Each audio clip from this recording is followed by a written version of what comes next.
GPT-5, everyone's talking about it, influencers are saying that it's going to wipe out jobs, and Sam Altman is posting the Death Star. But what actually happened? Here's what they did. OpenAI removed all the previous models that you could use on ChatGPT. So that's GPT-4o, O4 High, O4 Mini, O3, 4.1, 4.1 Mini. They removed all of those and they replaced it with GPT-5. And here's what they did. When you send a message, GPT-5 uses a router and it routes your message to one of their internal models. So they have like 6 different internal models. They have GPT-5 Main, GPT-5 Main Mini, Thinking, Thinking Mini, Thinking Nano, and Thinking Pro. And so they've replaced all of their previous models with these GPT-5 models. And you don't actually get access to any of these. There's a router that does the routing to all of these models by itself.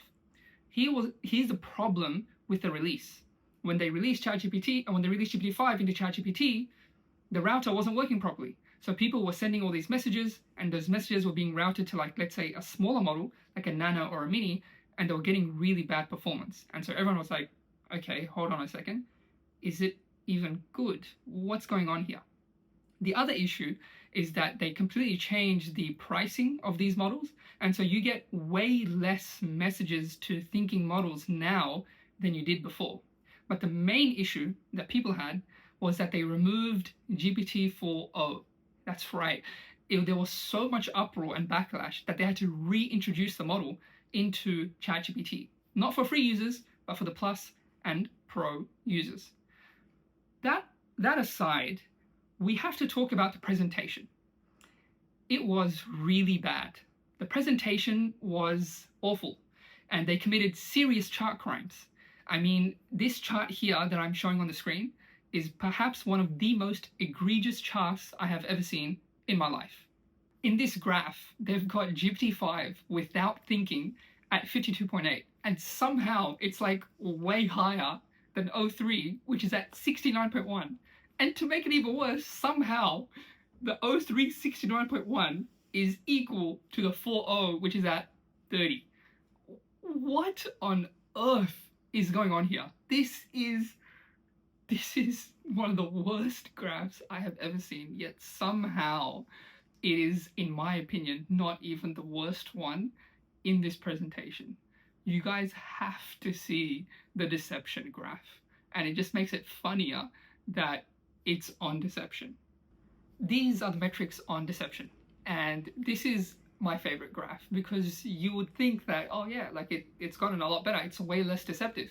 Look at the first one. Look at the first one. The first one, O3, is higher. The bar is bigger, but the number is smaller. GPT-5 is literally more deceptive, but for some reason they've got the bar lower and to pretend that it's actually less deceptive.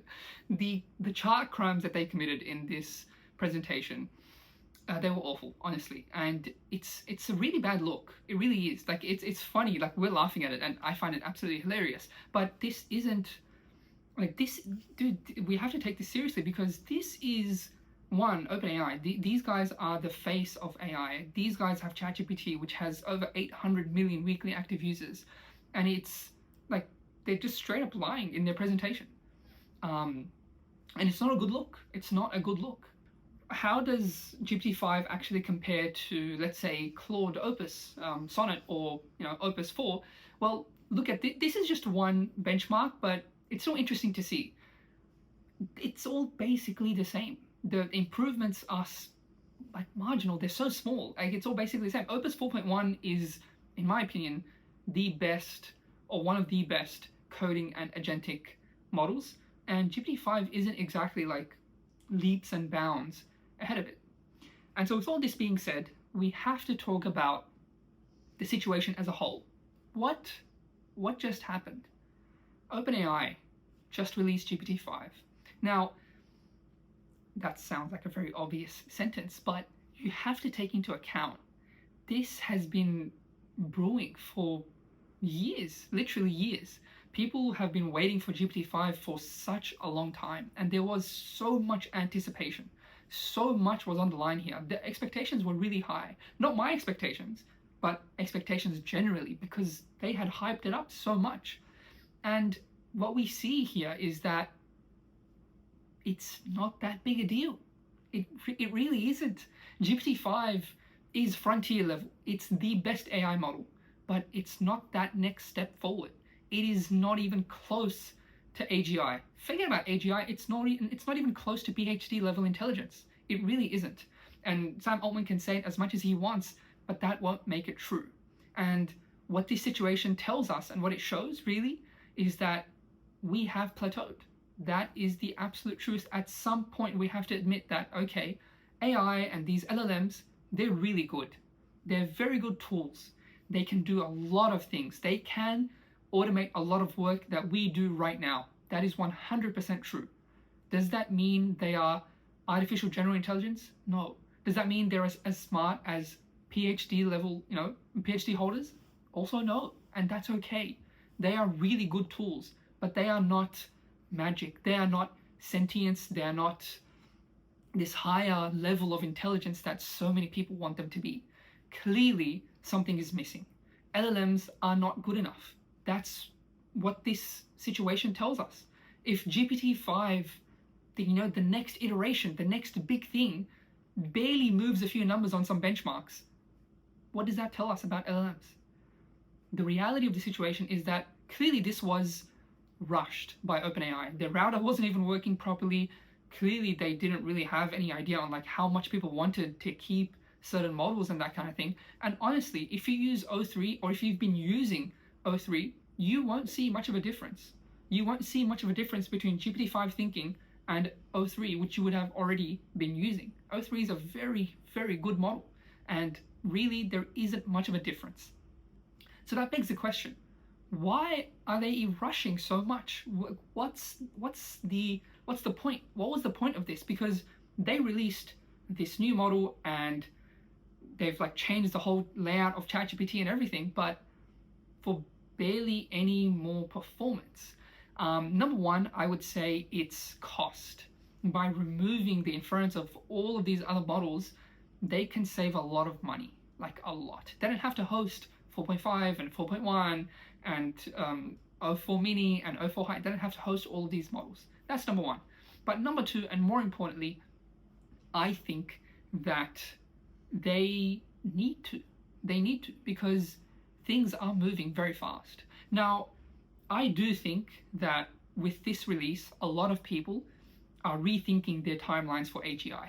A lot of people actually thought that we're going to have artificial general intelligence by 2027 or 2026 even. That's just not happening. That is not happening.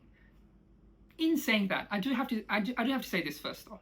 If you took an AI model right now, let's say you took O3 for example, and you went back 5 years and you showed somebody from 5 years ago this AI model, they would tell you, oh wow, this is AGI. The goalposts have moved. There is no doubt about it. But I still don't think that we have AGI, artificial general intelligence. We don't have that.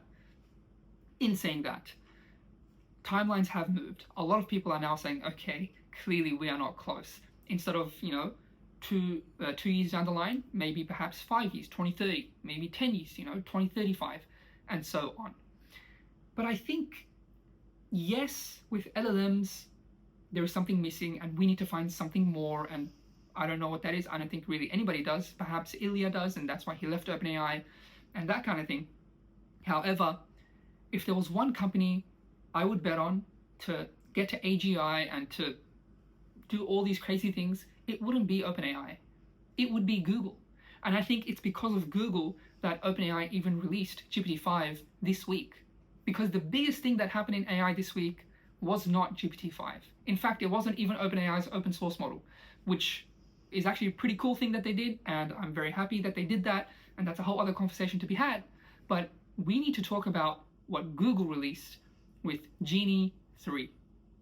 Genie 3 is Google's newest world model, but it is just the best world model we have ever seen. It's absolutely insane. You can take an image and you can go into that image, but into the world within that image, and you can actually move around. You can basically, in first person POV, move around that world.